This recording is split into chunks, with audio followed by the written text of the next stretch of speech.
नमस्कार, जय हिंद, वंदे मातरम। एक बार आप सभी का बहुत बहुत स्वागत है देश के नंबर 1 सरकारी YouTube news channel KDX news opinion के अंदर। वहीं आप अभी तक हमारे चैनल पर नए हैं तो चैनल को लाल बटन दबा सब्सक्राइब एवं वीडियो को ज़्यादा से ज़्यादा शेयर जरूर करें। तो जी हाँ भाई बहनों, कर्नाटक में अब की बात 224 सीटों में किसकी सरकार, इस वीडियो में देंगे हम आपको पूरी जानकारी। वीडियो को एंड तक जरूर देखें। वहीं दोस्तों, आज 9 मई और कुछ ही घंटों में शुरू होने वाले हैं विधानसभा चुनाव। और जो विधानसभा चुनाव आज के ओपिनियन पोल के तहत हर पार्टी की नींद उड़ती हुई नजर आ रही, क्योंकि 9 मई को एक चौंकाने वाला जनता आधारित ओपिनियन पोल जारी कर दिया है भारत की 10 बड़ी एजेंसियों ने। दोस्तों, मैं आपको बता दूं कि जेडीएस पार्टी को लगा विधानसभा चुनाव से पहले बड़ा तगड़ा झटका, क्योंकि उनके 5 बड़े दिग्गज नेताओं ने दिया जेडीएस पार्टी को इस्तीफा। इस वीडियो में देंगे हम आपको पूरी जानकारी, तो वीडियो को शुरू से एंड तक जरूर देखें और वहाँ की बात किसकी सरकार बनेगी ये कमेंट बॉक्स में राय जरूर दें। वहीं दोस्तों, मैं आपको बता दूं कि कर्नाटक में 10 मई को होंगे लोकसभा चुनाव और 12 मई को उनका फाइनल रिजल्ट सामने आएगा।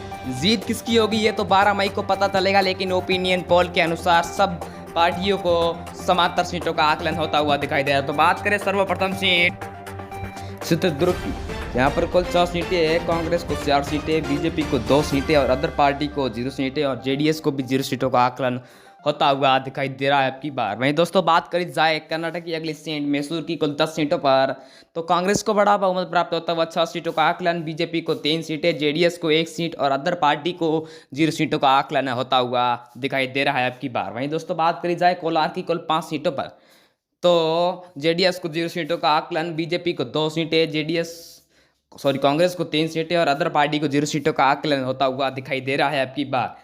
वहीं दोस्तों, उत्तर कन्नड़ की कुल 6 सीटों पर बात करी जाए तो बीजेपी को 2 सीटें, कांग्रेस को 3 सीटें, जेडीएस को 1 सीट और अदर पार्टी को 0 सीटों का आकलन होता हुआ दिखाई दे रहा है अब की बार। वहीं दोस्तों, बात करी जाए कर्नाटक की अगली सीट दावनगेरे की, तो यहाँ पर कुल 8 सीटें हैं। 8 में से कांग्रेस को बड़ा बहुमत प्राप्त होता हुआ 4 सीटों का आकलन, बीजेपी को 3 सीटें और जेडीएस को 1 सीट प्राप्त होती नजर आ रही है अब की बार। वहीं दोस्तों, बात करी जाए तुमकुर की कुल 10 सीटों पर, तो कांग्रेस को 5 सीटें, बीजेपी को 3 सीटें, जेडीएस को 2 सीटें और अदर पार्टी को 0 सीटों का आकलन होता हुआ दिखाई दे रहा है अब की बार।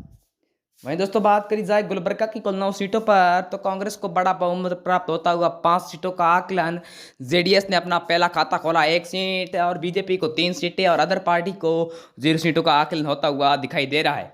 वहीं दोस्तों, बात करी जाए बेलारी की कुल 9 सीटों पर, तो बीजेपी को 4 सीटें, कांग्रेस को 5 सीटें, जेडीएस को 0 सीट और अदर पार्टी को 0 सीटों का आकलन होता हुआ दिखाई दे रहा है अब की बार।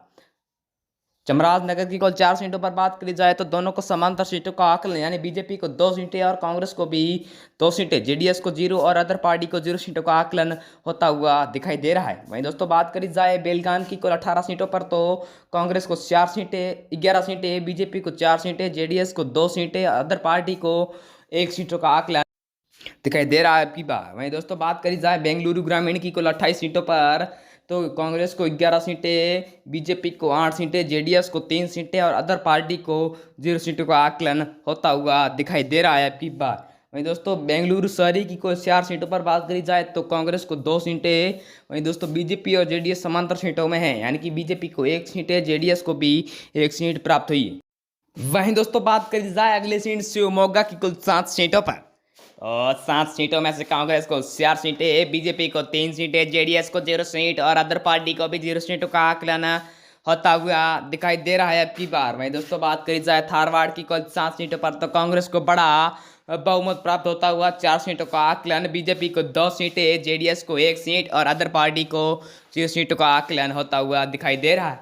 वहीं दोस्तों, बात करी जाए गदग जिले की कुल 4 सीटों पर, तो कांग्रेस को 2 सीटें, बीजेपी और जेडीएस को समांतर सीटों का आकलन, यानी 1-1 सीट प्राप्त होती नजर आ रही है अब की बार। वहीं दोस्तों, दावनगिरी की कुल 8 सीटों पर बात करी जाए तो कांग्रेस को 5 सीटें, बीजेपी को 3 सीटें, जेडीएस को 0 सीट और अदर पार्टी को भी 0 सीटों का आकलन होता हुआ दिखाई दे रहा है।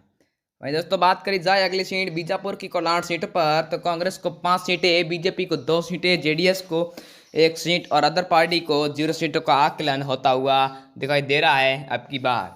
वहीं दोस्तों, बात करी जाए अगली सीट बीदर जिला की कुल 6 सीटों पर, तो कांग्रेस को 4 सीटें, बीजेपी को 1 सीट, जेडीएस को भी 1 सीट मिलते हैं अगली वीडियो में। तब तक के लिए जय हिंद, वंदे मातरम। मैं आप सभी का दोस्त रिपोर्टर खुशाल।